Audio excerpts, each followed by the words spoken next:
Do you like wrestling trivia? Then check out the 5-Star Match Game, the Pro Wrestling Quiz Show. I'm Joe Gagney, and every episode, I grill 3 contestants with 5 rounds of power-packed wrestling trivia. We have over 30 evergreen episodes in the archives covering WWE, AEW, Japan, Mexico, and much, much, much, much more. Play along at home and check it out today. Hola, my name is Ricardo. I am the host of the Lucha Jovers podcast here in the Voices of Wrestling Podcast Network. We are a Spanish-speaking show dedicated to discussing and analyzing pro wrestling from all across the world. From AEW to CMLL, we talk about American wrestling, Japanese wrestling, and of course, Lucha Libre. If something big happened in the pro wrestling world, we will talk about it. So if you know Spanish or have a friend that knows Spanish or want to practice your Lucha Libre pronunciations, go listen to the Lucha Jovers podcast right here in the Voices of Wrestling Podcast Network. Nos vemos por ahí. This podcast is a member of the Voices of Wrestling Podcasting Network. Visit voicesofwrestling.com to hear the rest of our great podcasts, as well as show reviews, columns, opinions, and updates across the world of wrestling. To the highway in a brand new day. Gotta let it go. So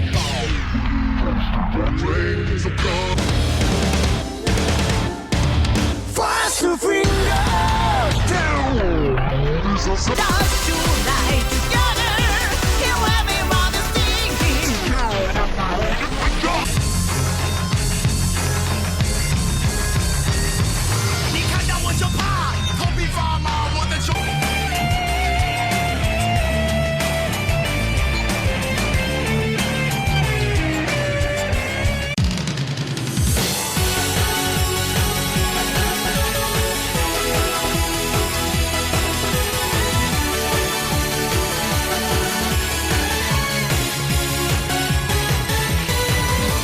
Welcome back to Open the Voice Gate for August 29th, 2023. We are members of the Voices of Wrestling Podcast Network. You can find our show on the Voices of Wrestling Podcast Network feed or on our dedicated Open the Voice Gate feed on all podcast platforms and applications. You can follow us on Twitter at Open Voice Gate. If you would like to donate to the show, click the link in the show notes. It'll take you to our redcircle.com landing site.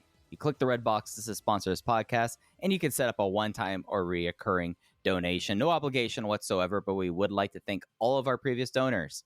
I'm one of your hosts. It's your old pal, Mike Spears, joined alongside Case Lowe, as always. And Case feels kind of like, in the greater scheme of things, like Dragongate right now. Like I don't know. How are you doing wrestling-wise? It'd be like this has been kind of a fever dream, I feel like, over the last 6 weeks that just kind of came to a head on Sunday. With wrestling as a whole? Yeah. I mean, how are you holding up?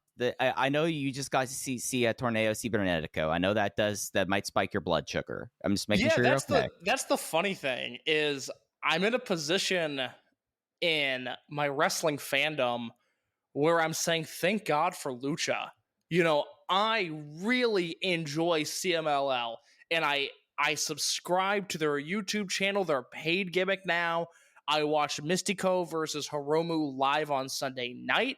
And if you haven't seen that match, it is not a balls to the walls great match they're capable of. It's a super character heavy match, which I thought was incredibly entertaining. I went 4 stars on that. And then, like you were just alluding to right before we started recording, I watched the CMLL Grand Prix Cybernetico match from this year. And that is the best CMLL match I've watched all year. 4.5 stars, which is right where they have sort of topped out for me. I don't know. It's a stress-free promotion. I watched typically the last 3 or 4 matches on an Arena Mexico show, and then anything from the Puebla show that looks interesting. And I really, really enjoy it. Whereas AEW is a wash. All Out is happening in my backyard. I had a free ticket to All Out, and I let the guy know that I was supposed to go with this week. I think I'm good. I don't think I'm going to go to that. Ring of Honor, waste of time. New Japan, I can check in on because the hits are very high, but they miss every once in a while, and I don't care for, let me put it this way. New Japan, I really like some stuff, and I really don't care about some stuff. Noah is Noah, no thank you. All Japan is whatever. And Dragongate continues to be a promotion that I don't think is very exciting, but is also not bad. And in the current context of the wrestling world, I will take not bad over much of what is available. Yeah, I need to hunt down the Torneo Cibernetico. That is case actually my favorite match stipulation. I think it's one of the more unique and cool things the Grand Prix each year. I just think that it's something that sadly, like, I learned about it from Chikara, whereas I feel like that's how most non-endemic lucha fans discovered the Torneo Cibernetico. But yeah, it's funny. I thought that watching it was like, God, I wish somebody else did this other than Quackenbush. What a cool concept. Both the concept of the Grand Prix, which I guess TNA kicked around for a little bit, but it was TNA.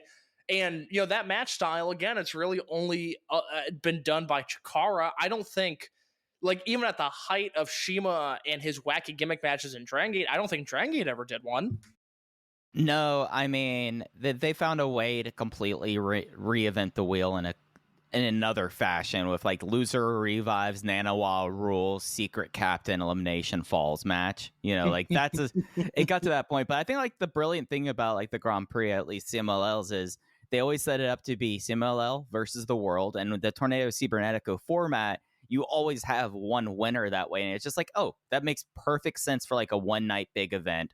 Do your World Cup kind of gimmick. You do it that way. And it's something that, like, you would almost think during, like, peak Junction 3 versus Blood Warriors case that they surely did a Cibernetico. No, to my knowledge, the Dragon system has never done a Torneo Cibernetico. It might have happened in Mexico under, like, a Toriyama Mexico show, or like a Dragon Mania I know has had Ciberneticos, but not the mainline Dragon system, to my knowledge. I'm not going to look it up because it ultimately doesn't matter, but I think the T2P guys did a Cibernetico really early on in their career, and it's one of those. I thought it was in Mexico. Yeah, that's what I'm saying. Is I think there's, like, an early Toriyama Mexico show from the T2P class where they do that, and we maybe have 4 minutes of the 36 minutes or whatever, but watching that to sort of tie this into Dragongate, as we also approach the end of the year and I start thinking about the SFM 50, the 50 best wrestlers in the world, Rocky Romero, who is 40 years old, TJ Perkins, who is 38 years old, and Yasushi Kanda, who just turned 45 years old, all will be in my top 50, all arguably having the best years of their career. I am all for youth. I am all for new. I am all for pushing forward. I love that these old dudes are having the years they're having. Yeah, and it's something I feel like that when you see, like Rocky Romero, he's had this run in Mexico where he's been allowed to kind of finally, like, spread his wings and show himself as a frontline Rudo, which is so fascinating. TJP, like, as someone who, like, bounces around the world, it just seems like between how Catch 2-2 went for him, and then also whenever he shows up in CMLL, he always it always fits in a way, because he comes across so good in CMLL, and I love what he does in New Japan. I mean, look, TJP is a turd. The guy, I don't want to be around the guy. I don't want to be the guy's friend, but he was far too talented to be doing as little as he was for as long as he was. And I would love to know the alternate timeline, the alternate universe where he gets booked in Dragongate at the start of Dragongate USA to see what that relationship would have looked like. But as we talked about when we did the Rewind and Rewatch series for DG USA, Gabe told him that Gabe didn't think he was talented enough to work in Japan. Dragongate wasn't interested, and that severed their relationship. But I don't know. I watched that era of 2JP, and I watched that era of Dragongate, and I thought there was a natural fit there. But he's great in New Japan. I think he's even better in CMLL. And real quick before I let you finish your point, there were years past where I made a point to watch every Rocky Romero match that made tape. You will not find a bigger Forever Hooligans fan than myself, a huge Roppongi Vice fan as well. I think Rocky is a hidden gem, and late era Rocky, post Rottweilers, let's say, has always been a guy that I've really enjoyed. I did not think he had high-end match of the year type stuff left in the tank, but CMLL 2023 has changed my mind, so good on him. Yeah, I was kind of coming to the end of my point. It's just like the idea that when you bring it to Yasushi Kanda was the last one to talk about. It was more that doing tag team work, something he really has not done at least since his return in 2006.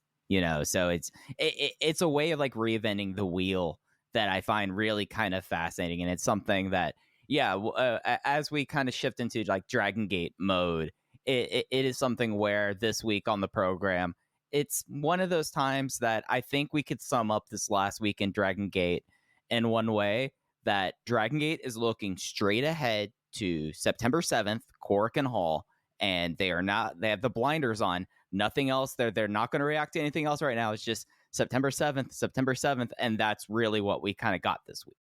Yes, the impending Korakuen Hall show, the debut of Takuma Nishikawa in Japan.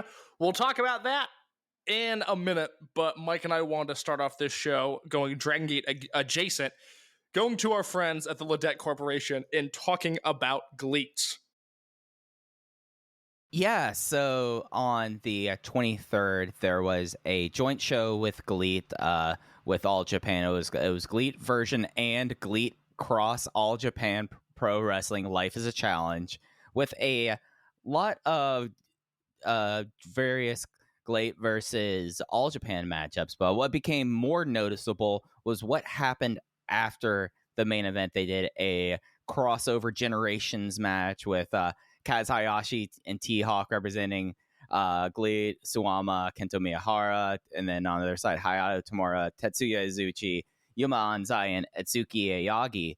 But after the match, right as T-Hawk was about to do the show close promo, the lights went dead, and we got a video from Mexico. And after said video, we saw the GLEAT debuts of SB Kento and Takuma as they entered Korakuen Hall with their title belts. Takuma did a flip, they cut a promo, and at least on their upcoming, I believe it's also going to be in Korakuen Hall, that match, right? Yes, yeah, it is. Yeah, and they announced that it will be El Lindaman and Hayato Tamura, who are the two who kind of stepped up to them, other than T-Hawk. T-Hawk, who just looked like he's looked like he's wanted to punch someone in the face for like the last 12 months, I feel like, and it's actually pretty great. But so it's going to be Hayato Tamura and El Lindaman teaming up against Kento and Takuma in their GLEAT debut. I have a lot of thoughts on this. I have thoughts from somebody within Dragongate who I talked to about this earlier this week. I'll share those in a second to sort of know where the company stands to some degree. I watched this entire show, so I have thoughts on not only the invasion, but GLEAT as a whole. But I'll kick it to you first. Takuma, SB Kento in GLEAT, your first impressions. What did you make of it? It was trying to be pretty measured. So, like, I saw the announcement, and I was going to watch the show to begin with, and I kind of staggered my watching of it. And getting to the Mexa Happy Locos, it's something where, like, the debut, in a lot of ways, beat for beat, cribbed the Millennials video from Mexico announcing their debut, and then coming out, it was something where there was a reaction, but it was not the kind of reaction that I think they were hoping for out of the audience. Like there was a response, like that's undeniable, but for like this kind of invader, like what would be seen somewhat as a jump in some quarters, it was kind of subdued, I thought. And I just kind of at a certain point with it, just like personally, I was just like, oh really? Okay. And we'll see how it goes long term, I guess is what I'll say about that. But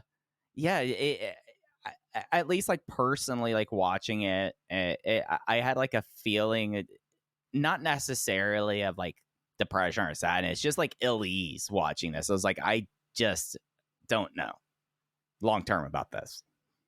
I groaned. It was one of those deals. And look, you and I are hard on GLEAT, but I think we are incredibly fair. And I think we're going to be incredibly hard on them right now. And I think we're going to be fair. And if at any point, when anybody's listening and they think we're not being fair, open the VoiceGate channel on the Voice of Wrestling Discord, because I really am not doing anything that I do, or not saying anything rather that I think is out of line when it comes to this promotion. I groaned when I saw that they were there, because the Ashita jump last year felt hot. And the first show with Ashita felt pretty special. You want to go back on the timeline, Sakamoto showing up in GLEAT. okay, he was a freelance Dragongate guy, certainly never repped the promotion to any degree other than it being his primary place of business. But, if I was running a promotion, I would want Kazuma Sakamoto on my roster. That was a good get. That felt like, all right, they got one. Even going back to the beginning of the promotion when Strong Hearts first showed up, by the point that GLEAT had come to exist, it felt like the hotness of Strong Hearts in Japan was on the down low and that they had lost some of the momentum that they had from Wrestle 1 and DDT. But it was like, all right, well, it's a CIMA promotion in Japan. We'll see what they can do. It's just the dominoes continue to fall of X-Dragongate guy, X-Dragongate guy, X-Dragongate guy. And Kento and Takuma showed up. And it was like, oh my God, we're doing this again. And that's not even to mention Yoshino, who we'll get into in a minute. I've got a note on Yoshino here. But I don't know how two guys that are under the age of 25 seemingly overnight now look 35 years old and like a hard 35. But that was my first takeaway was Takuma. Wow. Why do these guys look so bad? And that's not to sound petty. Again, I don't care ultimately. And I'll reemphasize this, I think, a few different times. I want GLEAT to be good. And I want what's best for every wrestler today, especially in Japan when there's very little money in Japan. I want these guys to succeed. Why do they look so old all of a sudden? Yeah, Takuma was the one that I guess, like, for me, like, you bring up, like, that this has been, like, a constant refrain that it would be disaffected former Dragongate wrestlers for various reasons leaving the promotion end up here. And at a certain point, it is... I would wonder with the way that they've drawn and the bloom is deadly off the rose with Strong Hearts. Like, it was off the rose before GLEAT happened, and it is something that good for them, as you're saying, like, everyone getting as much work as possible. But at a certain point, this was like one of the first times in their career where I felt like Kento Kabune and Takuma Fujiwara did not feel like stars. Like, that was I would concur with that. I think that's completely right because, you look at their entrance and Takuma basically did the Charlotte Flair. He just did a cartwheel back handspring for the sake of doing one during his entrance. I remember when Charlotte first went to NXT, she would do the cartwheel before she got in the ring. I don't know, maybe she still does. And I haven't watched a Charlotte match in many, many years. But it's like, okay, well, he's athletic. I'll give him that. And then Kento came out, and you got a very brief, very subdued SB Kento chant, and then nothing. I mean, I don't know a person that enjoyed that segment. I thought it died a complete and utter death. And that is through me watching the promo a few different times, trying to look for various things, getting a translation of the promo, and, having a general understanding of what's going on. Not a good segment. It was really, I said when SB Kento debuted his first match, I said, well, this guy's a superstar. He had that charisma that made me pay attention to him no matter what he was doing. Takuma, it took a few matches, but he got there because he was so exciting.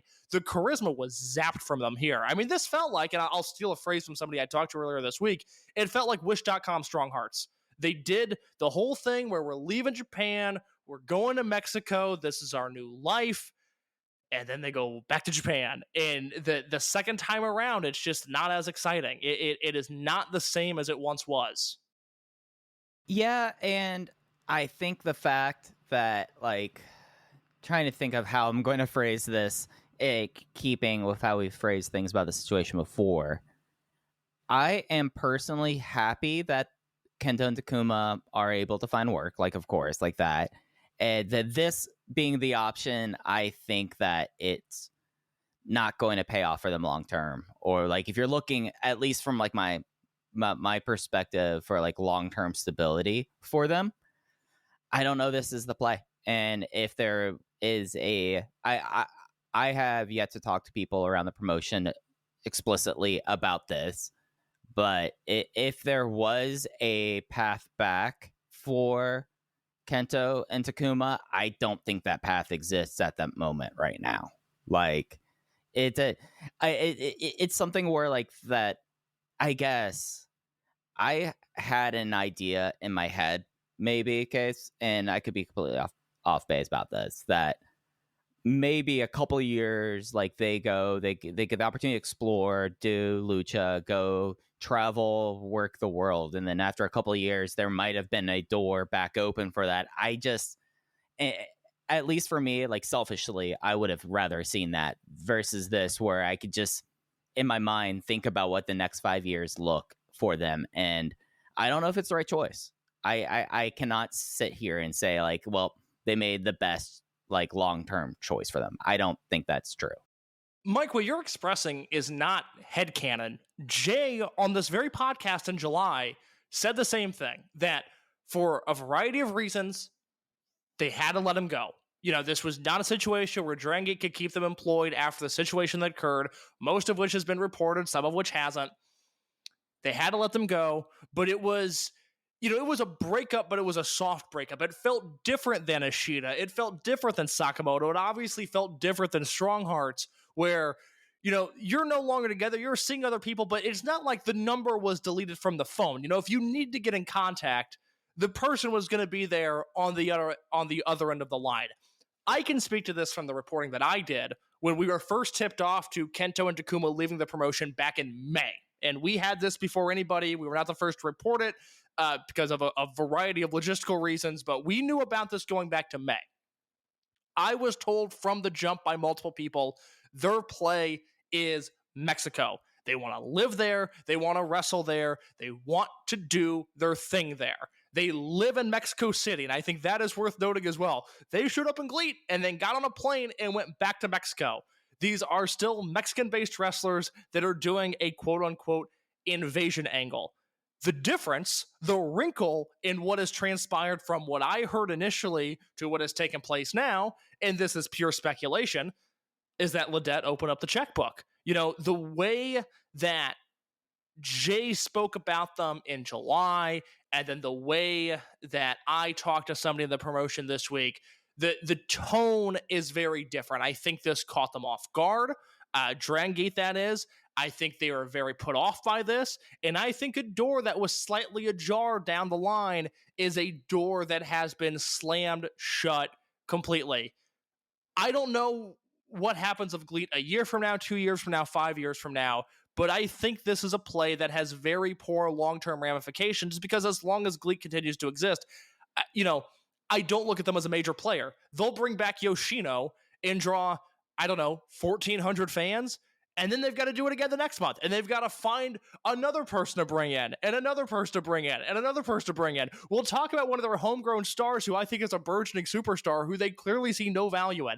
The long-term game for this promotion is that they're an all-star game, that they're bringing in whoever they can bring in as a free agent. Maybe they reunite Speed Muscle, and they draw 2,000 fans to Tokyo Dome City Hall. And then the next month, what are they doing? It is a promotion continuously where I am left going, what are they doing? And Kento and Takuma now are just two more confusing chess pieces to add to this very confusing game. Yeah, and it's something where you talk about like the checkbooks, and you still have to like look at this promotion as a way that it's just almost like content creation, because there's just like, other than like merch sales, which there's no way to like really know numbers, but you could usually see merch in the crowd. Do you see much GLEAT merch in the crowd ever when you're watching one of these shows? I don't look for it, but it doesn't sound like something that I see a lot of. So it's like they're not drawing, like, as you like laid out perfectly. So there's no continuity, there's no building storylines. Like, I guess somehow T-Hawk will defend the belt against someone else and it will draw 700 people. Like, that's probably what it will do, because there's no continuity there. And all it does, I feel like, at least for Kento and Takuma, it just lets them work in Japan when they probably were not able to. And is that going to be worth it for them down the line? That's what I wonder, really. So can I throw some things at you that somebody from Dragongate talked to me about earlier this week? Please do. So they mentioned 3 different points. I'll go through them one by one. I'll get your thoughts on each of them. One, and this is something I obviously cannot confirm or deny because I do not speak Japanese, but this person does. They work for Dragongate. Masato Yoshino on commentary was selling that he has never seen Kento and Takuma wrestle before, despite the fact that he wrestled SB Kento multiple times before he retired. Your thoughts on that? That's it. It was something that like I did like play the mental math in my head for all these, and basically the conclusion I came to is that it's just unlikely that like Strong Hearts would have had any sort of interaction other than, you know, just throughout the community. But Yoshino saying that just was one of those things that for what we assume the majority of the fans are in this promotion, and we can kind of tell what they are because we've seen what does not draw when they try to in this promotion. It's you're lying to your viewers, and because they're more likely than not were either disaffected Dragon System fans or people that were wanting to still support T-Hawk and Linda or whatever you want to put it, and they would absolutely know that SB Kento debuted in 2019. Yeah, debuted in 2019, was in the RED versus Toryumon Generation Unit Disbands match, which Yoshino was in as well. They wrestled at Gate of Destiny 2020. Whole lot of interaction between those two there. So, you know, the way this person described it to me was, quote, absolutely pathetic that Yoshino was trying to do that. Another point this person made, the big building in Nagoya, the Nagoya Congress Center that Dragongate draws very well in, famously, SB Kento and UT outdrew a big Noah show in that building during the pandemic. We talked about this a few weeks ago. That building is closing for renovations next year. So if Kento and Takuma become, let's say, full-time roster members in GLEAT, and this is a promotion that does not run very many shows to begin with, but let's say they become full-time roster members, they have no chance of maximizing Kento's popularity in his hometown. They run a very small building in Nagoya. Last time they were in there, they did 295 fans. For reference, even during points of the pandemic, Dragongate was coming close to 1,000 fans at the Nagoya Congress Center, and that is at the peak of seating restrictions, etc. So if you make the argument of like, hey, you know, Kento can expand business. He has a ton of sponsors in Nagoya. Wouldn't this be a great thing for our promotion to be able to have a ton of sponsors in Nagoya? Well, they've shot themselves in the foot because the big building will be unavailable, you know, by the next time GLEAT can run it, basically. So a couple points here. If you are someone that just does not really follow Dragon System, you like listen to the show, because I know there is a portion of listenership that way. If you want to have like a frame of context, I am right now looking at the LEDET schedule through the end of November, and they're essentially running once a week. They're doing they have 4 shows in September. They have one show and only one show in September, actually. And then they have 4 shows in November. They don't run very often. As Kay said, Diamond Hall is... How many? Is it 4 shows in September, 1 in October? 1 in October, yeah. Okay, all right.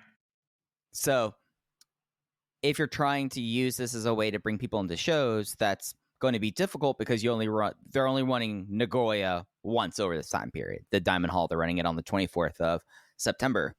Secondarily, one big thing I think is special about GLEAT is the fact that, Case, what do they not have on their mats or anywhere else in the building when you watch a GLEAT show that every other promotion in Japan has? I'm assuming that would be sponsors. Yeah, I wonder, sponsors, exactly. I wonder if it's going to be something that, like, it was kind of like a running joke how many various stickers and sponsor patches SBK had on his jacket in Nagoya. I wonder if there's, like, some sort of thing where, like, you're not necessarily, like, they're not advertising for, like, that. So it's not even, like, a best utility case if that's true. I don't know. I'm just reading and assuming. And it's something that, like, even with this, like, they are not flying. So there would be, at best, working 11 shows. And you brought up the fact that they aren't full-time, that they aren't likely going to do this. So each time they're going to try to book them for, like, that Nagoya building that they draw 250 in, they're going to pay for a plane flight for the 2 of them. So 2 plane flights. And last time I checked, the yen is running at 147 to $1. It usually is right around about a yen a cent. So it's a very expensive way to try to build your Nagoya market if that's their method. Yeah, something I've really never thought about until now. GLEAT has never run Kobe before. They have no footprint in Kobe, despite all of the years of, I guess they were more Okamura sponsor than Shima sponsors, but Kobe Sambo Hall was so packed for so many years because of the businessmen that would attend those shows that had ties and money tied into the promotion. And even in Osaka, they had the big house at the start of the year in Osaka #2 for Ishida versus Lindemann. They had 500 people there, which at the time, that was the most people you could put in that building. That was the very end of any sort of seating restrictions there. But other than that, they run a really small building in Osaka, and that's Shima's hometown. I mean, that is his market, and they really don't seem to make any inroads there either. And I don't know enough about the nuances of sponsorships as it relates to Japanese wrestling to have any comments on that, other than just the observation that the two markets that you would think a Dragongate offshoot would be able to dominate, Kobe and Osaka, they have very little, if no, inroads there. Yeah, so they do run Osaka pretty, like, they don't run Edion very much. They run Stella all the time. Yes, the tiny one there. I mean, that's like 300 fans. Right. So you have that, looking at their schedule, they have that one Nagoya. They're going up to Sapporo to the soccer arena for one show. That's the crazy thing. I mean, and look, this is the difference between a corporate back promotion and an indie like Dragongate. To make that financially worthwhile for Dragongate, and they only do it because they have stars in BB Hulk and KZ who are from Hokkaido, they have to run the triple shot there.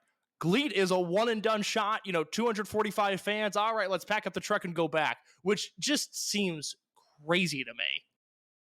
Right. And the other side about it with Dragongate is that they do the fan trips up to Sapporo, which is another way for them to be able to pull that off, because you have people that are going to show up for those shows and they're going to be paying for whatever the rate you're going to tack on top of like their transit, So like that's the other way of doing that. Like there is like no like thing with that with Ledet. And it's one of those things that like I look at, like I only took notes for the Lindemann versus Rising Hayato in the main event. I did kind of skip around. I'm not watching that G Affinity match case. I've been through this road. I did. It's buddy, that was 14 minutes. You could have taken a nap. I don't 14 know. Minutes of sleep. I don't know which of the Saito brother is which. I know there's one Saito brother that looks like absolute shit, and then there's one that I think is like fine. But that match felt like 14 minutes. I'll tell you that much. Yeah, but it's something where like we've now seen this where like they essentially partner with these promotions to kind of fill up their back half of these shows, and at the end of the day, Hayato was more over than Lindemann during that match case. I think that's kind of fair to say. Yes, but my belief from some people that I've talked to is that Hayato Tamura is the one guy there that has some sort of momentum. I was talking about Rising Hayato. Oh, yeah, that's right. Lindemann was in the junior title match. I was thinking T-Hawk for a second. Yes, Hayato was more over than Lindemann was. And then in the main event, this was like that mixed one that did have Hayato Tamura in it, who was the most over guy on the GLEAT side. But he was probably fourth or fifth most over, because you had Kento Miyahara, Suwama, and Itsuki Aoyagi, who are more over than them. So you're bringing these people into these promotions, and they're having all right matches, but you're kind of like taking a step back, and you're wondering what purpose does this serve?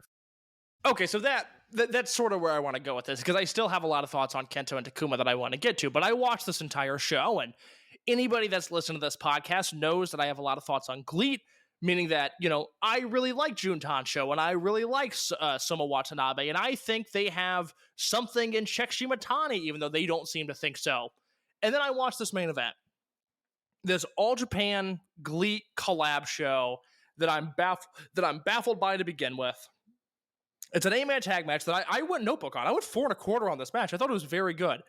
But to me, the absolute best part of this match, without question, was the interactions between Kento Miyahara and Tetsuya Izuki. And there is no point in our lifetime I will be happy to steal a bet, a wager from Rob McCarron of Shake Them Ropes many years ago.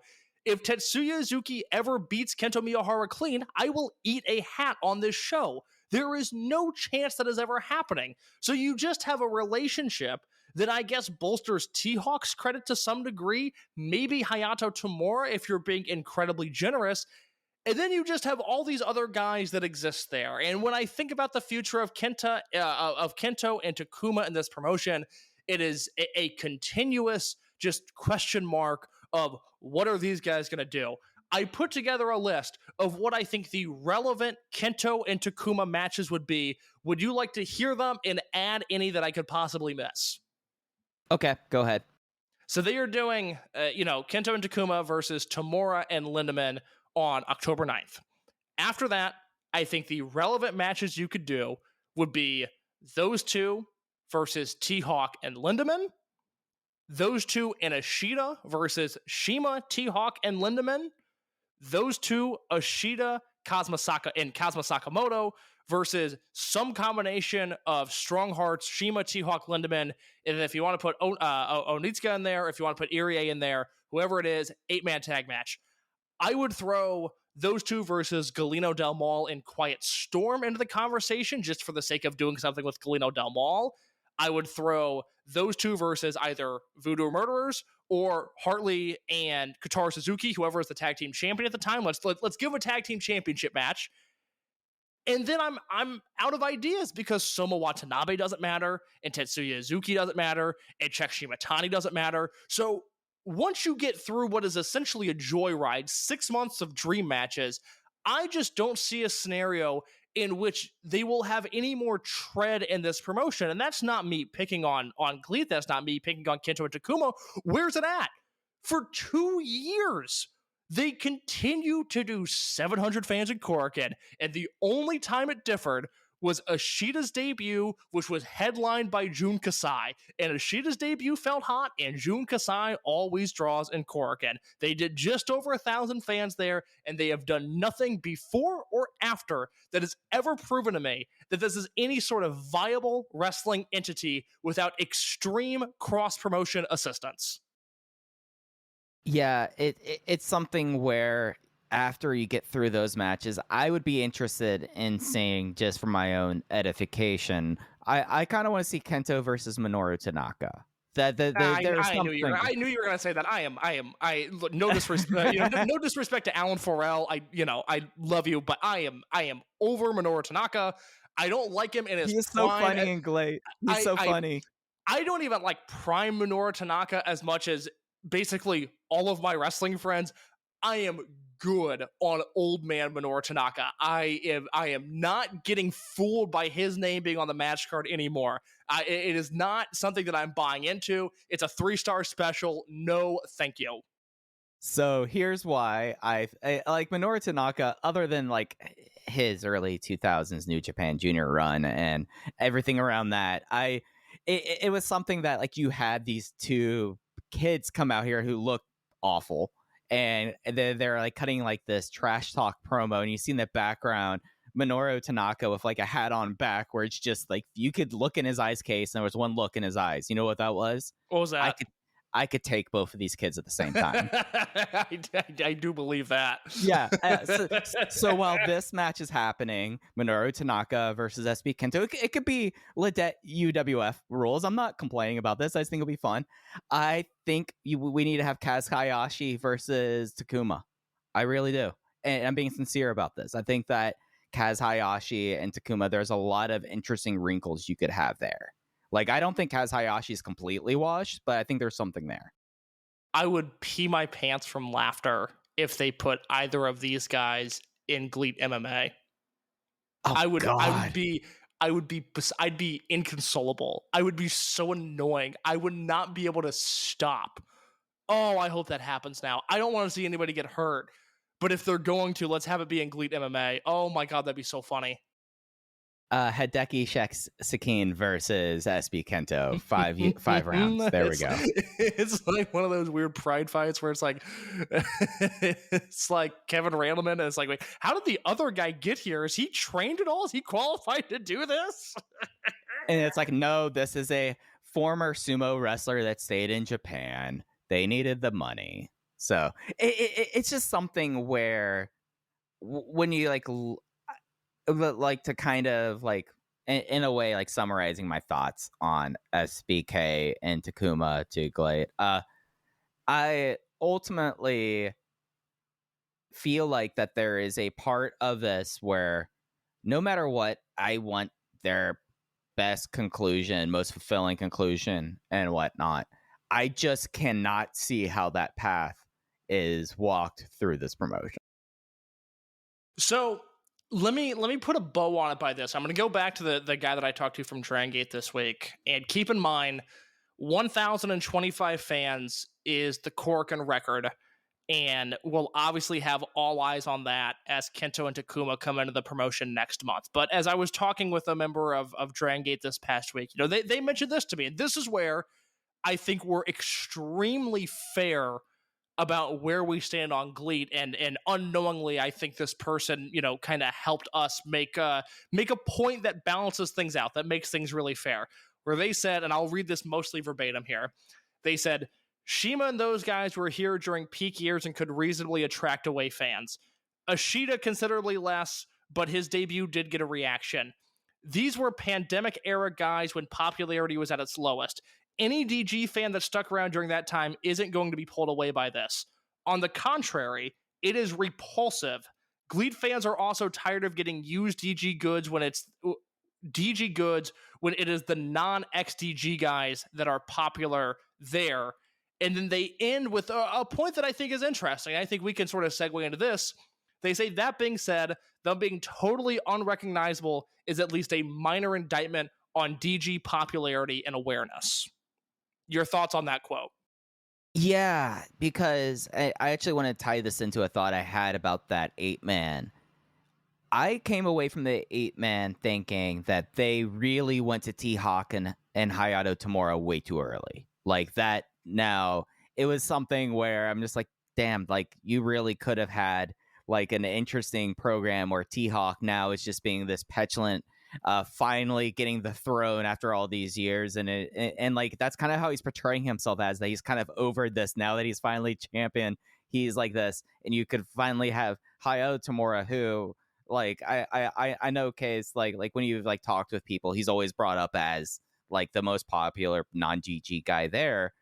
I think that like they completely shot themselves in the foot now watching them in that 8-man tag. But it is something where, like, in a way, this is a referendum on the Dragon system, and it's one that I think also shows a reality on the Japanese wrestling industry when you get outside of your conglomerate promotions, that it is going to be something where it seems like that although there are all these crossovers, it's usually from one company to everyone else. It's not like when you see cross-pollination going between other promotions right now, that's being seen as any sort of like balm for the industry. So it's something where I'm just like, I just kind of come away just sighing at this. Yeah, it's like a gnat, it's like a bug that you just want to swat away this entire thing. And I want to make it clear, what you just said there, very well said.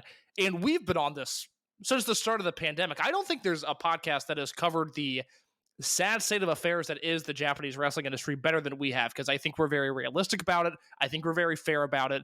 And although we come across harsh on GLEAT, I think we are incredibly fair about this promotion. In terms of Kento and Takuma showing up, it's just annoying. It's so disappointing. You know what I mean? It's like, I was thinking about them in the context, and I, not that it matters, but I won't say the band, but there's a band that's like in the punk scene right now. And I just go, do you guys have no good role models? Do you guys have no one smart advising you? Why is every decision you make the opposite of the decision I would make? Why are you on this tour? Why are you with that label? Why are you doing this? Why are you doing that? It's like the more exposure this band gets, the less popular they get. In Kento and Takuma, it's just another one of those things where it's like, God, what a bummer. Like, they're going to just work, Mr. Iguana and Nino Ambergesa on every small AAA show until the end of time, and then they're going to pivot to this, and then, what's next? Is it Ganbare Pro? Is that where they're going to set up shop after the Ledette money runs out? It's such a bummer that they're playing their cards the way they are, because, that's the way of putting it. Like I said at the top of the segment, it was a soft breakup. It was a breakup, no doubt, but a soft breakup when Dragongate let them go, and they are hot over this. The other thing that I'll mention here, and this is where, if anybody has any intel on this, it would be greatly appreciated, because the person that I spoke to from Dragongate highlighted the fact that at some point in the presentation of Kento and Takuma, the line "Note lo Parados" was used. I cannot hear them say it. I cannot find it in writing. I do not know what it is. But I do know that this person from Dragongate was hot about it, because that is what Takuma Nishikawa, who we'll talk about in just a second, what Nishikawa has been selling as his sort of catchphrase as he comes back from Japan. So not only is it a jump to a rival promotion, which, as Jay said on this podcast in July, GLEAT partially exists in an effort to put Dragongate out of business, but now as Dragongate brings their prize people from Mexico back, Kento and Takuma are in that promotion, allegedly stealing his catchphrase. I cannot find any use of it in writing nor in the promo, but this person that I talked to specifically mentioned that, and they were hot about it. So, Case, do you know what "no te lo pierdas" means? It's like you don't miss it or something, right? Yeah, it's a very common phrase. Yeah, and that's what this person said. They go, my Spanish is not strong enough to know if they were using it intentionally or if it was just a phrase, but ultimately, Kento and Takuma would be aware that this is what Nishikawa was using, and they're not going to give them the benefit of the doubt. Yeah, which from their position, I can see them coming at it like that. I guess like my takeaway, at least about that one line, is that like if you just search the phrase on Google, you'll see like countless it's a common phrase. But if it's something where like that it is so pointed for Nishikawa, I definitely see how the Dragongate side would be a little hot about that. So and if anybody knows where it was used, please point it out to me. I watched that promo so many times trying to find it. I watched the VTR. I didn't see it mentioned there. If anybody has, whether they said it in Japanese or in Spanish, I do not know. But if somebody can point that out to me, let me know, because this person was very hot over it, and I do not see it existing anywhere. Yeah, I try to keep an ear out, and I didn't notice it. Well, you brought up Takuma Nishikawa, and as we've been talking about, essentially, since this guy came in our radar and was sent to Mexico, he's a big deal. And no better evidence of that is than the card for the Stormgate in Tokyo show, September 7th. The main event of the show is not Benkei versus Big Boss Shimizu and Shimizu's war against the Reiwa Generation Leaders. The main event for Korakuen on September 7th is Madoka Kakuta, Yuki Yoshioka, Dragon Daya of D-Courage versus Yamato, Dragon Kid, and Takuma Nishikawa. Takuma Nishikawa's Japan debut match is headlining Korakuen Hall on September 9th. So this feels massive. This feels like a huge deal, right? Yep. This is, and with how everything was, I would have been stunned if it was going to be at worst. If this was below semi-main event, I would have been stunned. But then him being main eventing when, there's only one off the top of my head debut case that I know that Dragongate has had in the main event. Which was that? I'm thinking, my head immediately goes to Milano versus Ryo Saito. That's sort of where I went, but that was the T2P landing, so that doesn't count. What are you thinking of? Oh, Mochizuki Jr. That was the main event of that show. Yeah. You are right. The famed Torimon Reunion Volume 2 show that I still would like an oral history about someday. I just want an oral history of the corking discussions. Was Daike somehow involved in that? Like, that's a wrinkle that we need to know in this oral history. He has to be involved now. Let's pause for just a second and just remind people. June 2022, COVID's still very much a thing in Japan. Torimon Reunion show. Ultimo Dragon comes out and cuts a promo and says, I've been wrestling in Mexico, and they cheer there. You can cheer on this show because it's a Torimon show. The Japanese police are contacted and they say, no, you cannot. And in fact, we might kick you out of Korakuen Hall as a result. And then we find out in the span of an hour that Masaki Mochizuki has a son, that Masaki Mochizuki's son is debuting on this show. And then after the main event, he's like, my name is Ryoto Mochizuki. And Ultimo Dragon goes, no, it's not. It's Mochizuki Jr. And it stuck. It's everybody was talking about Nozawa last year, and they were all idiots for it. We should have all been talking about how insane the Torimon show was. Yeah, I know, man. I feel like that it's one of those things that just never ends. I mean, and he did because of Dory Funk Jr. Like, that was the reason. It wasn't like Dos Caras Jr. It wasn't like Hio del Santo. It was because of Dory. What? Hey, and this is why, like, not to go AEW here, that they need to fill out a show on Sunday. Book Ultimo. I don't think he's working on Sunday. No, he's not working on Sunday. Book Ultimo. Look, I'd be in favor of it. I would like to see Jericho versus Ultimo one more time. Hey, yeah, and we know he'll pay for Separados with that. But oh, that's a good point. Oh my God, Tony going into the budget for Separados. Luis Miguel is going to make his dollar. But getting back to Nishikawa, he is someone that, like, just entering the promotion. He's entering older than the traditional Dragongate rookie, as we've seen during the Future project. He's, I believe, now 26, and he joined the promotion as an adult. And it is something where pretty much from the beginning, like the fact that they sent them to Torimon Kasa, you could roll the footage back to when they announced it. They did that for a reason. The reason is going to happen at Korakuen. And I'm looking up and down this card case, and there's a lot of stuff that's kind of screaming out to me about this Korakuen Hall show. That let's stick on Nishikawa for just a second, because historically this is one of those deals. There's very few comps for. You can point to Mochizuki Jr. I think you can look at just for an idea of the sort of hype and fervor that you should expect. I think you can look at Shingo's debut, which was October 3rd, 2004. And that was Shingo in the semi-main event of a show at Hakata Star Lanes. It was Shima, Shingo, and Taru versus Shuji Kondo, Takuya Sugawara, and Brother Yashi in the Rey de Parejas tournament match to crown what would have been the Dragongate champions at the time. So Shingo debuted in a semi-main event and was immediately a guy.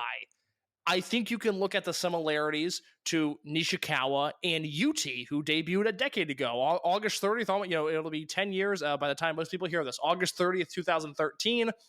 UT does a reverse landing, debuted in Mexico, and then comes back and debuts in Japan. That was match 5 on a Kobe Sambo Hall show, and I think we would all agree, just from the size and the hype around Nishikawa, that he has a higher ceiling than UT ever has. And then I also think you have to look at Strong Machine J's debut from 2019. That was match 3 on a Korakuen show. He won. He looked great. That's still one of my favorite debut matches in wrestling history.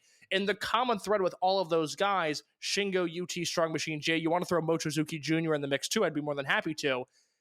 It wasn't debut and then go back, back to match 0, match 1, match 2, work your way back up the card. These were guys that were established rather immediately. Now, they all had an ebb in the ebb and flow. They all went down at some point. Shingo to America, UT battling injuries, Strong Machine J battling injuries. But I think if Dragongate would have had it their way, it would have been a straight line of success all the way through. And they are once again putting Nishikawa in that position.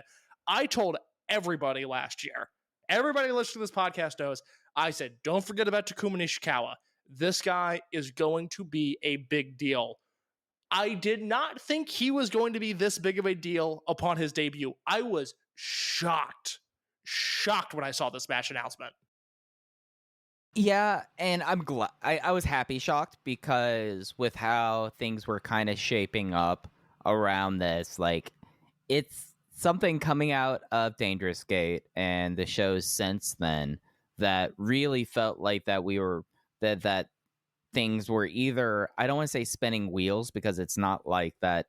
There's stuff that's happened on these shows, but it was something where you're just kind of waiting, looking ahead. And it was something that with the scheduling, it just was like, naturally, you're like, okay, they don't really have a full loop right after this Tokyo Oda City Gymnasium show. So where are we going to look towards? Okay, we have the 7th, and if it wasn't going to be Benkei versus Big Boss Shimizu main eventing, which is what my expectation was, honestly, with how the storyline is. Too. This, and when you look at how there's been no real direction for any of the title belts, save we will talk about the Dragongate in a little bit. We had something that was kind of going to happen. Of course, still, Luis Mesa Diamante has not returned. Now we have this, and it's something where cards on the table case. I kind of am coming into this show next week, not expecting, but when you've had the promotion be in kind of this situation where we're kind of discovering this new normal schedule, we've encountered a lull here, and Takuma Nishikawa returning or debuting into the main event does what you can do to fill that lull until the big triggers are being pulled. And for that reason, it makes sense to me that this is main eventing. Do you think Nishikawa is bringing the artist formerly known as Diamante with him? Funny you should mention that case. Coming out of like this week, I really think that we might be seeing a shakeup. I think that I'm looking at this Korakuen card, and there's one match outside of the main event that I have my eyes like daggers on, wondering where they're going to go with, that I think might tip the hand on it if we're entering shuffle season, or if this is just going to be something where Nishikawa comes in. He's kind of a unaffiliated until down the line. Whenever the shuffle happens, he does join a unit. I'm looking at this a match 4 case with a lot of interest. Well, let's have this conversation. I kind of had this in the back of my mind as something I wanted to ask you about, because there seems to be a growing talking point that Z-Brats is either not a good heel unit, or Z-Brats needs to get broken up. They've lost their mojo, they've lost their momentum, they've lost this, they've lost that. I remain in an uncomfortable position where I think every unit right now serves a purpose, and yet I think every unit could be improved upon. But both historically and in the moment, I think very, very highly of Z-Brats as a unit. Where are you at, and where is your mind going in relation to match 4? So, where am I on in Z-Brats? Z-Brats is past 18 months, and that's usually when I expect to see some sort of change with a heel unit. Do I think Z-Brats is going to disband or change into the next heel unit? Not sold on that yet. Do I think that there's going to be a massive shakeup within that unit? Yes. And primarily that is a point I've been bringing up ever since they were inaugurated last February. At its peak, it was a 6-member unit. You can't do a whole lot with a 6-person heel unit. You can do even less when you have overtime lost SB Kento. You have had Diamante, who is now who we're waiting on his return, but he's not going to return as a member of Z-Brats. And Shun's in America. You only have 3 people in the heel unit, and that just makes it very hard to have this heel unit around, especially when you have Kai, Hyo, and Ishin. 2 guys there that are probably ready for a face turn, and then Ishin, who is in like his big, this is my first real singles run here, and I don't think how you could look at Z-Brats without thinking that something has to change with them with that.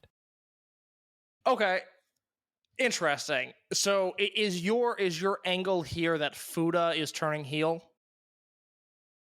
I think that, and for those that don't know, it's Kondo, Fuda, and Yanagiyuchi versus Kai, Hyo, and Ishin. That's the match we're talking about at the September 7th Korakuen Hall show. Yes. Coming out of Nara specifically, I had this one note. There was a fun little number, Ryu Fuda versus Jackie Funky Kamei here, that if Fuda turns heel, I think Z-Brats is surviving. I think that they're just moving on to that. Not that I think that Fuda is any sort of like main event player, but if you're turning a young guy heel, especially someone who is now like the most senior rookie, you're not going to do away with that unit within the next 3 months. Like that's just not how things operate. So it's something where he needs that step, and they're paying attention on Ryu Fuda when they have never put attention on Ryu Fuda. Part of that is due to his injury history. Part of that is a clogged roster. And it makes you wonder if it's time for him to get out of that rookie stage. And the most logical move for him is to turn heel and join Z-Brats. Can I throw a counter at you? Please do. Fuda pins Ishin. They do a Brave Gate match at Gate of Origin in Fuda's hometown. That would be smart too. It's funny you went there, because my instinct was, oh, well, Fuda's getting a roll-up win, and then he's doing the Brave Gate match at his homecoming show in October. That's mid-October that Gate of Origin is this year. They could stretch that out for a month and do, a lot. Honestly, I don't remember. Versus Z-Brats. You can do Future versus Z-Brats. Yeah, because I don't remember when exactly Shun comes back. I'm assuming he's back by November, but I don't know if he's back by mid-October. I forget what his U.S. schedule is, but that's not a bad use of Z-Brats, is wrestle Daiki, wrestle Fuda, wrestle Nagano, wrestle Kato, wrestle Tanaka, maybe mix it up with M3K a little bit because Junior, is in the mix as well. I would like to see that for a month and a half. I think that'd be a very interesting use of Z-Brats. It would be better than just house shows of Kai Hyo and Ishin versus D-Courage. That I'm not into. But if they go in Fuda versus Ishin's direction, I'd like to see that. And when you look at the rotation coming up, Case, they have just KBS and Edion 2 before the end of the month. So, they have one more in Kobe. If we're looking at September. September's actually a little quiet for Dragon Gate for once. So. Good. That's okay. I don't need a busy September with the life I have going on. They can pump the brakes for just a second. Nice you say that, Case, because October is going to be a motherfucker in response. October is going to be a motherfucker. Yeah, but so it's something where you could easily just doing loop stuff, and it's something that would be good for with the status of the future roster. Now everyone is healthy. You're trying to get these guys nominally experienced so that they are able to step up. That's what you do in pro wrestling. Yeah, if you see how they've used Future over the last few months, they've needed to kind of do stuff with these guys for a while now that they're all healthy, and have on a lighter month them versus Z-Brats, and you can constantly just change out the trio of Future kids in support of Fuda. I think you could easily do that, and I think it's a better use of everyone's time than if you say Z-Brats is going to be in the Triangle Gate determination match, because they're not going to win that. They're not going to win. Z-Brats should not be involved in that. In worst case scenario, you can throw Nishikawa in that mix too. If you need a quote star, whether he is or not, they're obviously going to position Nishikawa as a star off the bat. And you can do some Z-Brats versus Future with Nishikawa in there as well. Yeah, so there's a lot of ways I feel like you could do that, but it is something where we take Fuda's weekend. So Fuda got a pinfall in Kobe in an opener versus Kato and Tanaka. And then he had a really competitive performance against Jackie Funky Kamei the next day in Nara. It feels like it's something that for someone like Fuda, who, Case, you've been his biggest defender, has just kind of clawed and kept his way on the roster. His time that they wouldn't be having this guy get these wins unless they're doing something. Frankly, this is not one of those things. It's so Fuda got a win. That's nice. With where this guy's position was on the roster, him getting these wins, it kind of was one of the bigger things that happened this weekend in Dragon Gate. Can I throw a stat at you that blew my mind? Please do. So Fuda on the Kobe show, it was Fuda and Mochizuki versus Daiki and... Oh, no, I'm sorry. It was Fuda and Mochizuki versus Yoshiki Kato and Ryoya Tanaka. And I like, Tanaka's an interesting rookie, just real quick, because I already derailed my point. I think so often in Dragon Gate, these rookies come in, they have one really splashy performance that we can all kind of point to and go, see, that's the potential. Look at what this guy's going to be. Tanaka hasn't had that.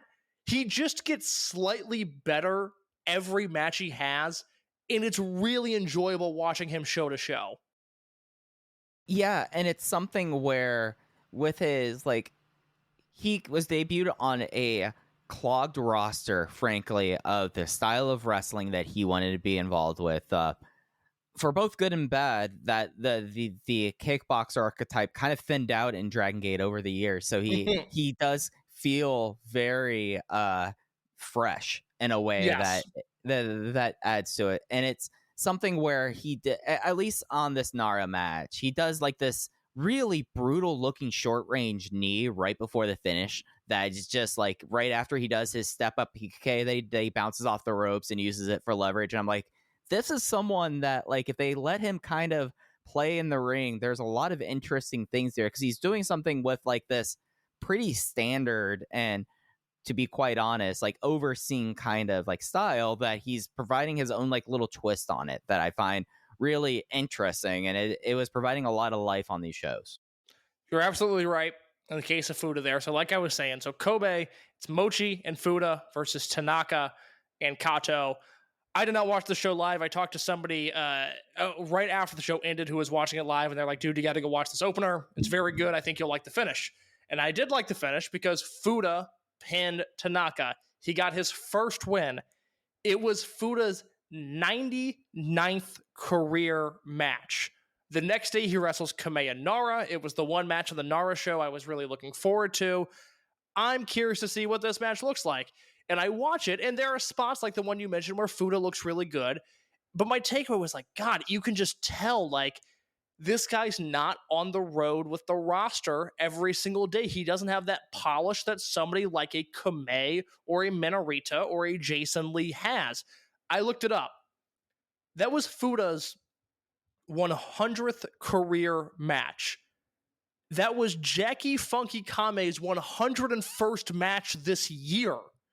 Just to show the level of disparity, the difference in the workload these guys have had. Kamei will be 4 years into his career this December. He wrestles like a 14-year veteran. Fuda will be 2 years deep into his career this November. He wrestles like a guy that's still trying to find footing 2 years into his career. The difference being the health and the workload, but the talent is absolutely there with Fuda. Yeah, and it was actually kind of a fun thing to see Kamei play that role in a way, because it was a lot more grounded, that one, and it was a little bit of surprise there. It was the thing, at least on Nara, that kind of just like raised my eyebrow on a pretty just normal homecoming show. Yes, yeah, that was, I mean, for me, that was the highlight of the Nara show. There was not a lot there, but an exciting, an exciting weekend for Ryu Fuda. If you've never seen his debut match, maybe you started watching Dragongate last year and you don't know, you might not be able to pick this guy out of a lineup, or you might think, well, who cares? Because every time I see him, he's in a quick match, he loses, whatever. Gate of Origin 2021, oddly enough, the same show that Takuma Fujiwara debuted on. Fuda wrestled Mochizuki in a singles match. And we all came away from that show not talking about Takuma Fujiwara. We came away from that show talking about the future of Ryu Fuda and how Dragongate might have a superstar on their hands. Go back. I don't ever go back and listen to older episodes we do. I might go back and listen to our Gate of Origin 2021 review just to hear again how hyped we were about Fuda. He got hurt. Fujiwara stole his thunder. Okuda choked him out in Korakuen Hall. And he's never been the same since. This was a very positive step, a good step in the right direction for a guy that I am still incredibly bullish on. Yeah, and it instantly makes this before intermission trios match a lot more interesting, that we get to see that the other big event, other than the new Strong Machine Army debuting for one night in Kobe, was the big kind of resolution with the Triangle Gate belts. As followers promotion know, Minorita has been out injured with a knee injury over the last week and a half, and since then the Triangle Gate's kind of been in a question mark. During this this Kobe Sambo Hall show, after intermission, Gold Class and Naruki Doi come out. They vacate the Triangle Gates, and it is announced that Minorita has a ruptured ACL and will be out for a considerable amount of time. it's one of those things that, like with ACL injuries, seeing that they said rupture, not a tear, maybe that's better, but we'll see about this. But now the Triangle Gates have been vacated. No indication whatsoever on what the direction will be to decide the next Triangle Gate champions. I'm really curious to see what this does to the day-to-day of the promotion. You know, Minorita debuted in October of 2021. He was not only a mainstay in the promotion last year, but a real bright spot in the promotion. At one point, the only positive thing to say about Gold Class. By the time the calendar turned over to this year, not much of his persona, of his game, of his direction had changed.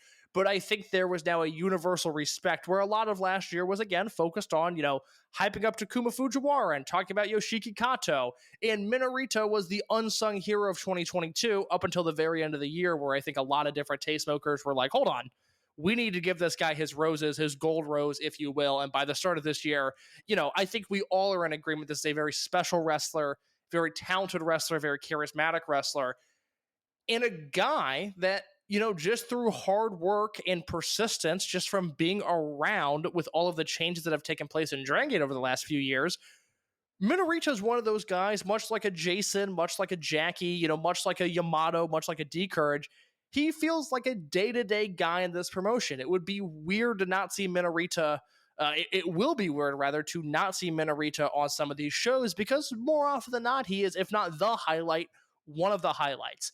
I'm very curious to see right now, with Eito working less and less days, Doi still doing the part-time schedule, Shun in America, and now Minorita on the shelf.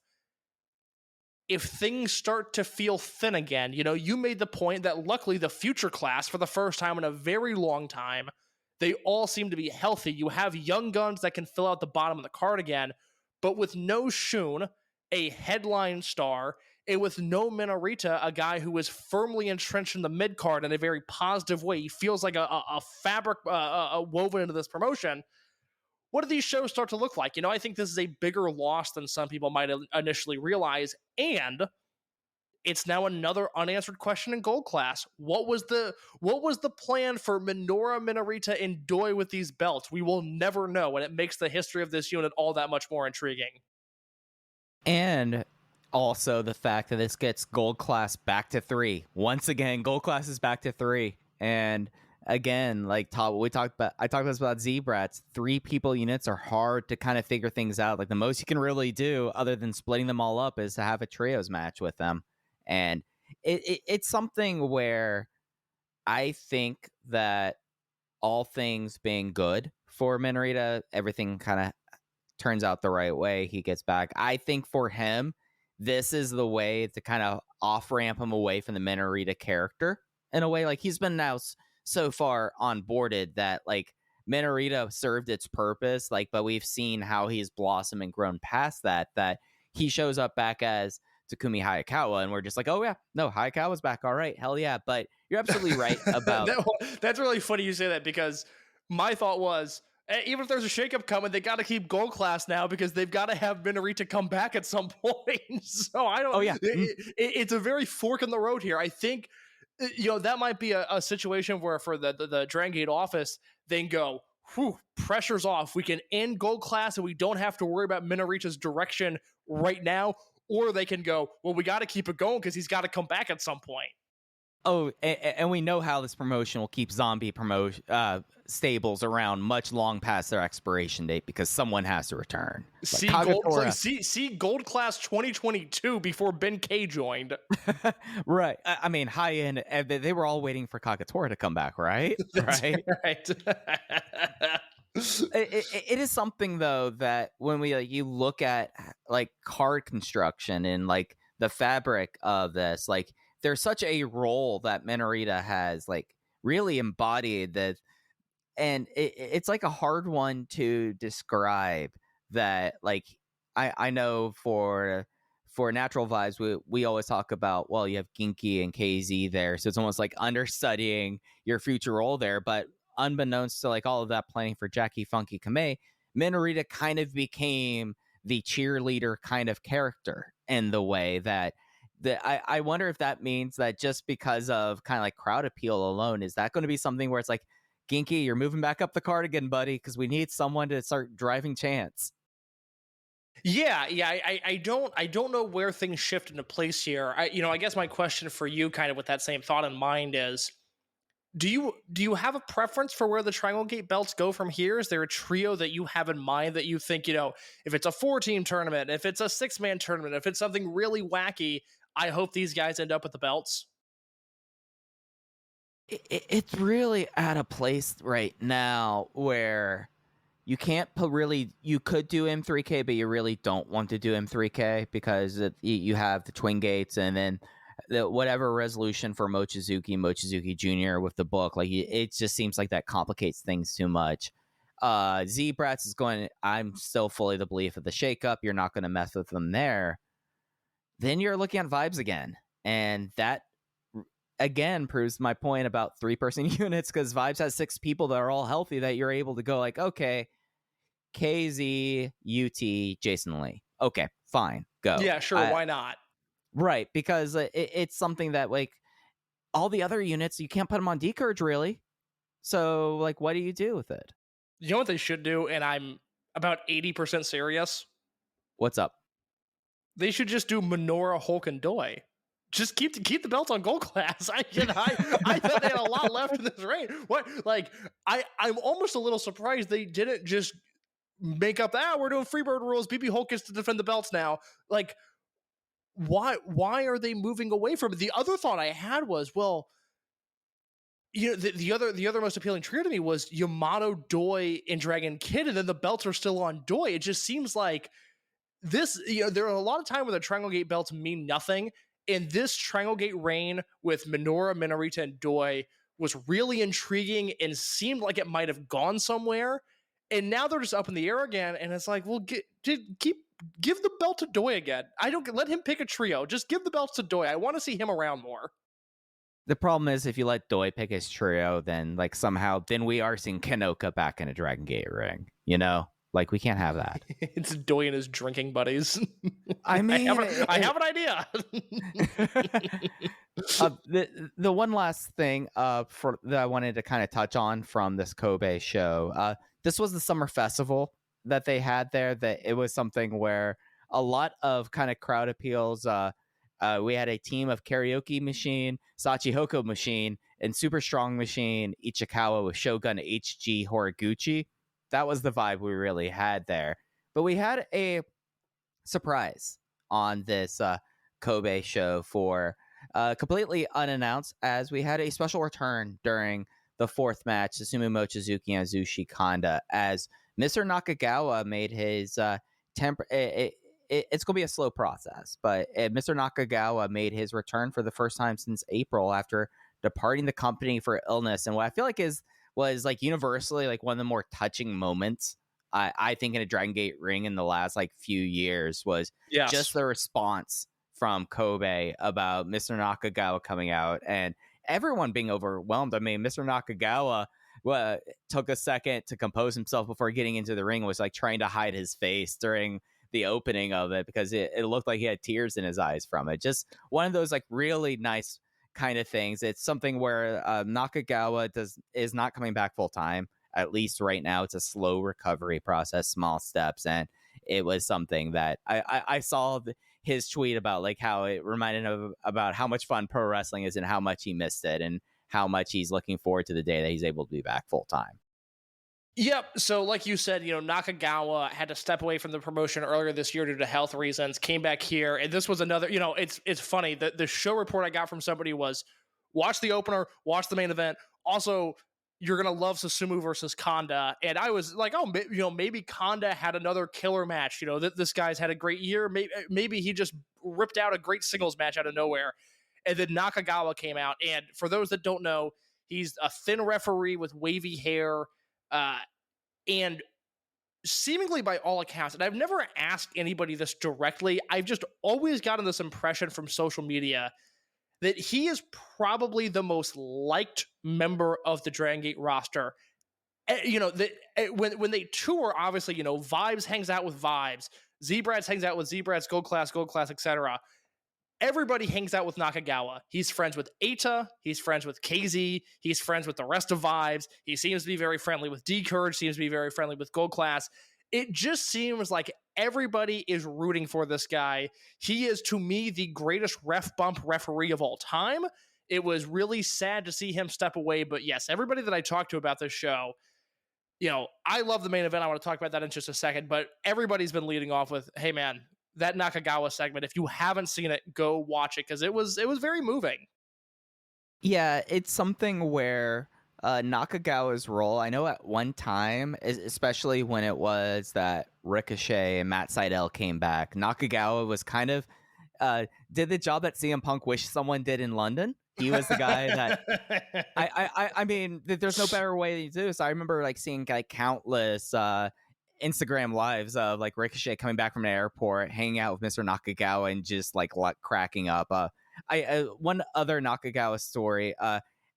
For a while, I know that he was still around the dojo. This was before his illness, and he was gifted an N64 by someone on the roster, and he showed off because he said he had a special ability or something like this where he was able to play Mario Kart with both hands and both feet, 4 players. Oh my god. So I just think he's a wonderful person. It just seems like everyone's just oh, Mr. Nakagawa's back. And if you just saw the response on social media and you have not watched it, it's worth going back. It's probably, I would say, if we were going to do moments of the year, Case, I think this might be my Dragongate moment of the year so far. Yeah, I'm with you there. If you look at Jay's Twitter feed, DG_J, the sort of crying emoji face that he threw out there during the show was related to the return of Nakagawa, and then the follow-up tweet that said, again, he's just here today for now, but as he continues his recovery, we will see him again. So in what has been, a very challenging few years with the pandemic and some of the departures for Dragongate, don't let this get swept under the rug. This was a moral victory for the entire roster and a real feel-good moment. Absolutely. And then kind of the last thing of the weekend, it was that main event match that we wanted to talk about. They did this Reiwa 6 versus DG Stars kind of match. Essentially, they put the 3 members of the old Big Six along with the biggest non-Big Six star of that generation, KZ. So it was Yamato, BB Hulk, and KZ, along with Naruki Doi, teaming up against the 4 Reiwa Big Six members who were available / weren't doing other things on the show, and Madoka Kakuta, Kota Minoura, Benkei, and Strong Machine J. Benkei got the win on KZ with a Masakari in 18 minutes. So, to kind of tie all of this together, you mentioned at the top that this was the Summer Festival show for this year. They brought that branding into play last year. They did it in Osaka, and they did Yamato, KZ, and Eita versus Yoshioka, Minoura, and Kakuta. So generational 6-man match there. This year they do the 8-man with Yamato, Hulk, KZ, and Doi versus Kakuta, Minoura, Ben, and Strong Machine J. And I thought this match kicked all sorts of ass. What I really liked here, and again, it goes back to the guy that I think should still be Dragongate champion, the Kakuta Doi stuff was really intriguing to me. Well, Kakuta discovered that Doi was the Iron Man champion, decided he wanted that belt. I don't blame him. I'd want it too. But yeah, it was something where here you had that with Kakuta and Doi had awesome interactions. This felt like the real moment post Dangerous Gate, that the crowd seems still to be all in on Minoura being just full face, not doing any of the tweener gold class stuff as this. But it was something where the Kakuta Yamato portions towards the end just got very, very mean and spirited. Everything about this on a weekend where, hey, this was not Dragongate's weekend. It was not set up to be Dragongate's weekend, but we found a lot of interesting stuff here. This was the one Dragongate match of the week I went in the notebook for. I was 4 1/4. It just was exceptional stuff. Part of the reason I think the crowd was so into Minoura, and it really struck me watching this, was just how giving Yamato was to Minoura in this match. Specifically, there was a chop battle that Minoura very clearly came out ahead of, and that is not something that Yamato normally succeeds to. And it got me thinking, one, just about, I think Minoru's in a really good position there, but part of the reason I'm so intrigued about this year specifically of Yamato's career, and I don't think it'll happen this year, but he's been so protected and so wise in the way that he's been used, the way that he's lost, and the way that he's protected his image over the last 15 years at this point. When Yamato looks weak, when somebody comes across better than Yamato, it still comes across as a really big deal. And that's with, dropping the Yoshioka Dreamgate match last year. That's with losing to Kai 2 years ago for the Dreamgate belt. It's not like Yamato never loses. But man, when he does, I struggle to think of guys in wrestling. I mean, there's a few out there. I want to put them at the top of the list. But Yamato losing has about as much impact as anybody in all of wrestling to me. Yeah, it's something where no matter what, how they position the Reiwa 6, no matter how people, no matter where Yamato's position is on the card, if he's like now not on the front lines or if he ever returns back to it, he's still the company ace. It is something where he, with the exception of perhaps Kento Miyahara, I can't think of one person to one promotion that within the context of the promotion are kind of treated with like that level of deference. And being able to do that for Minoru, who this is something that for Minoru, I think that he really like, if we when we get to a point we can reevaluate Minoru's like rise, like we're going to look at that Dangerous Gate match from 2 years ago and have some questions about it, about if that match was the time for Minoru or not. But I think it was something there that you saw with him and Yamato 2 years ago. You would not have this sort of interaction in that Dreamgate match, and seeing him kind of now make that step up has been it's been a long time coming, at least for the crowd and for Yamato to kind of receive this, because it did kind of feel like at a certain point, like I think if we forecast it out, if we're going to say which one is going to be the company guy, it's going to be Minoru. So I feel like that kind of positioning and doing that to Minoru and this kind of and this kind of back and forth was really pointed to me. Well, yeah, I mean, I can speak to this as somebody who's quite literally in the position. It's very rewarding watching Minoru right now because I'm a fan of the guy. And for a very long time, I thought, well, boy, I'm going to cash in these chips early. This guy's a made man. He's a superstar in the wings. I can't wait to see what he does. And then it all went away. And we don't need to litigate the story of Minoru again. I'm sure we'll do it next week and then the week after that. But to see him now come around to the other side of it, to come out okay, to still have some of that success, it's very nice. It's really exciting watching him right now and seeing him go nose to nose with Yamato and seeing Yamato give him the respect that maybe he doesn't deserve, but he certainly can be bettered by it, is very nice to see. It's a good time once again to be a fan of Coach Minoru. Yeah, and it's definitely something where with everything else that's kind of happened within the promotion, it seems like it's taken. Where I don't feel like, look, where we were talking about in Dangerous Gate, like, are we getting to the point where you kind of can't do that kind of loss anymore for Minoru? Like, are we getting to the point where there's actual damage here? It seems like this was that one loss that kind of pushes him, at least in the crowd's mind, to the point where now on, whenever you have him in that kind of position, you have to consider pulling the trigger. Yeah, because he's taken his lumps. There's no... It's not beginner's luck with him anymore, and it's not this, Shinsuke Nakamura-esque, super rookie, supernova sort of deal. No, he's a guy in the trenches. He's a guy on the battlefield who has taken a few hits, he's hit a few targets, and he's in a good spot. He feels like, for lack of a better term, he feels like one of the boys. Whereas last year, he kind of felt like a bubble boy, like he was getting special treatment, special protection. That is all gone now, and it's actually worked out better for him. Yeah, no, yeah, absolutely. And those were kind of the two shows we had this week in Nara and in Kobe as well. They are doing the loop this week. So I was spouting off case about Ultimo and Chris Jericho. Ultimo is booked on this weekend's loop. What a bummer. Yeah, I mean, you could either be in front of a hostile crowd in Chicago, or you could be in a 6-man tag teaming with Dragongate and Takashi Yoshida against Yamato, Genki Horiguchi, and Ho-Ho Loon. That is a no-bump match for Ultimo. He's been working more and more Ho-Ho. Have you noticed that? Well, yeah, I would too. I would imagine Ho-Ho works incredibly light and is a joy to be around. It'd be great. No, I'd also want to do that. No, you're absolutely right. I mean, that is kind of the light way there, but it's one of those things where you're just like, oh, did not necessarily see Ho-Ho and Ultimo being in the same ring with each other. That's not the world I thought we'd be in 3 years ago. No, not at all. Real quick before we go, do you want to preview the September 7th Korakuen show?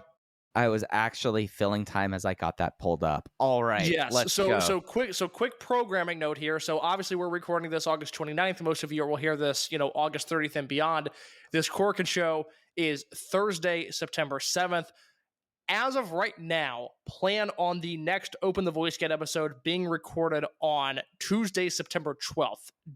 Unless something changes, we'll put it in the Voices of Wrestling Discord and on our Twitter account. No new episode next week. The next time you hear us, we will be reviewing this show. Yep. So the show kicks off. It is on the 7th at 6:30 local time. That's 5:30 in the East, 2:30 in the West, 9:30 Greenwich Mean Time. Kicks off with KZ and Strong Machine J versus Kodama Nora and BB Hulk. Match 2, Ultimo Dragon, Kagatora Punch Tominaga versus UT, Jason Lee, and Jackie Funky Kamei. 3-way match, Masaki Mochizuki versus Don Fuji versus Konamao Ichikawa.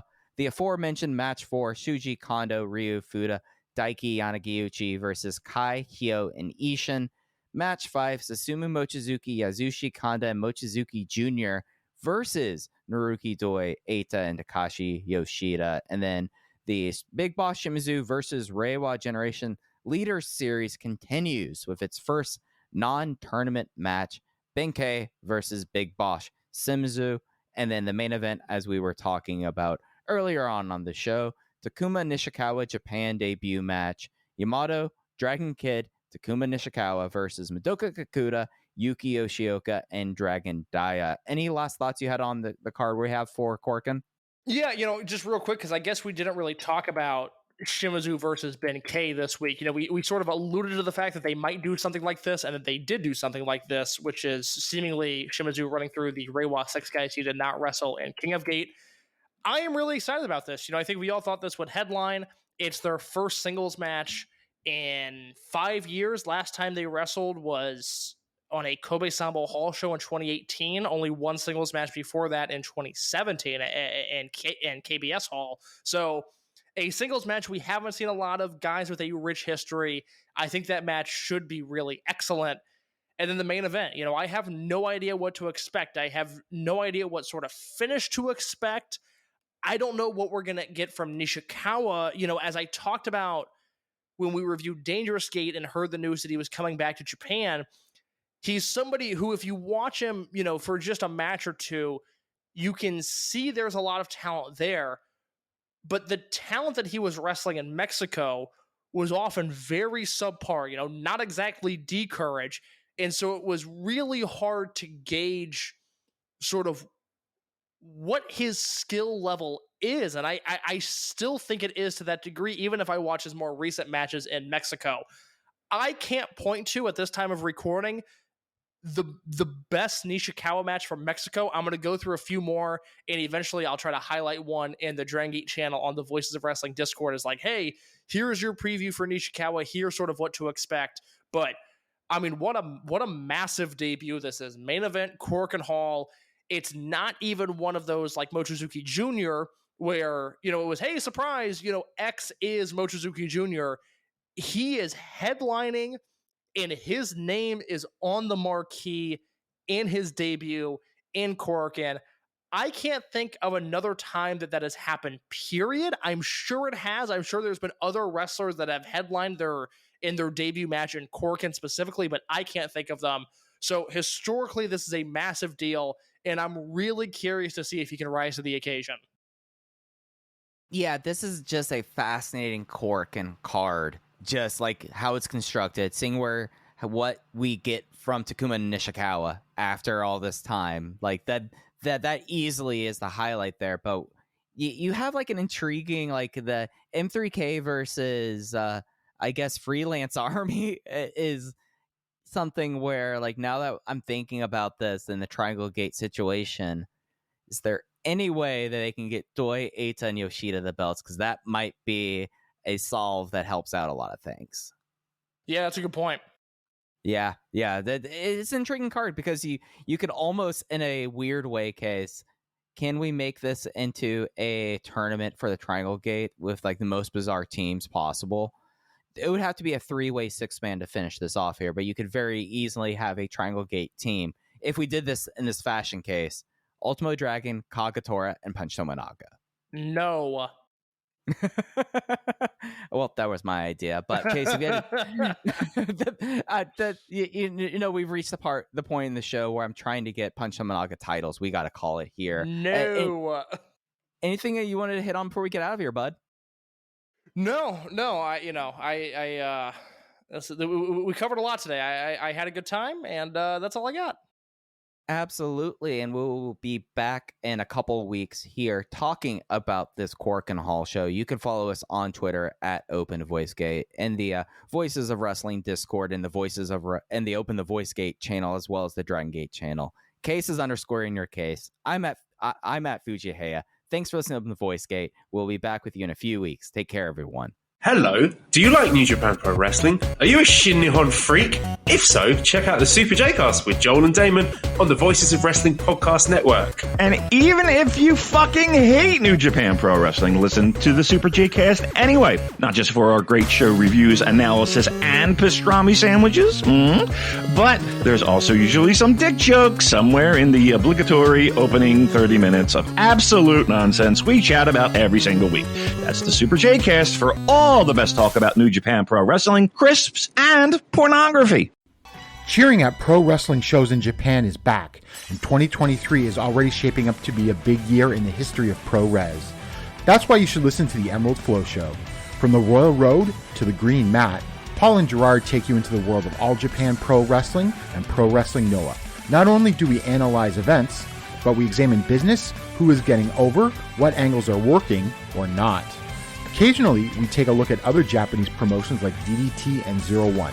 So if you're looking for more coverage of the world of Japanese wrestling, check out the Emerald Flow Show on the Voices of Wrestling Podcast Network, available on all of your favorite podcast apps.